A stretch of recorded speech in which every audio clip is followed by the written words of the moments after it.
మరి ఈ బిజినెస్ నుంచి మరి ఒకసారి ఒక వ్యక్తి బిజినెస్ లోకి ఎంటర్ అయిన తర్వాత ఇంకా బిజినెస్ ఆయన వదలదు, ఆయన బిజినెస్ వదలదు. సో మీతో కూడా అదే జరిగిందా? అంటే బిజినెస్ అంటే నేను అందుకనే మేడం, నేను ఉన్నా లేకపోయినా వెనకాల రన్ అయ్యే బిజినెస్ లో పెట్టుకుంటానండి నేను. ఎలాంటి బిజినెస్? ఈ జీడిపప్పు అండి మెయిన్ అండి. ఇప్పుడు ఏమేం బిజినెస్ చేస్తారు? జీడిపప్పు అండి. అలా కాకుండా BFF అని బెస్ట్ ఫ్రెష్ ఫ్రైస్ అని అండి, మన ఇండియాలో లేని ఒక కంపెనీ పెట్టానండి నేను యూరోప్ వెళ్ళినప్పుడు అండి. ఆమ్స్టర్డామ్ లో ఏం చేస్తారంటే మేడం, ఫ్రెష్ పొటాటోతో ఫ్రైస్ చేస్తారండి.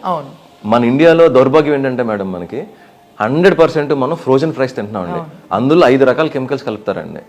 నేను అక్కడ నుంచి సీడ్ తీసుకొచ్చండి, మన పంజాబ్ లో దాన్ని డెవలప్ చేయించుకున్నాను ఆ సీడ్. నేను ఇక్కడే ఫామ్ లో నేను ఆ సీడ్ పంజాబ్ లో అయితేనే పండుతుందా? కూల్ క్లైమేట్ కావాలండి దానికి. అక్కడ సీడ్ డెవలప్మెంట్ సెంటర్లు ఉన్నాయండి అక్కడ డెవలప్ చేసండి. కులు మనాలిలో ఒక ఫామ్ ఉందండి నాకు, గుజరాత్ లో ఫామ్ ఉందండి. ఆ 2 చోట్ల వ్యవసాయం చేస్తానండి.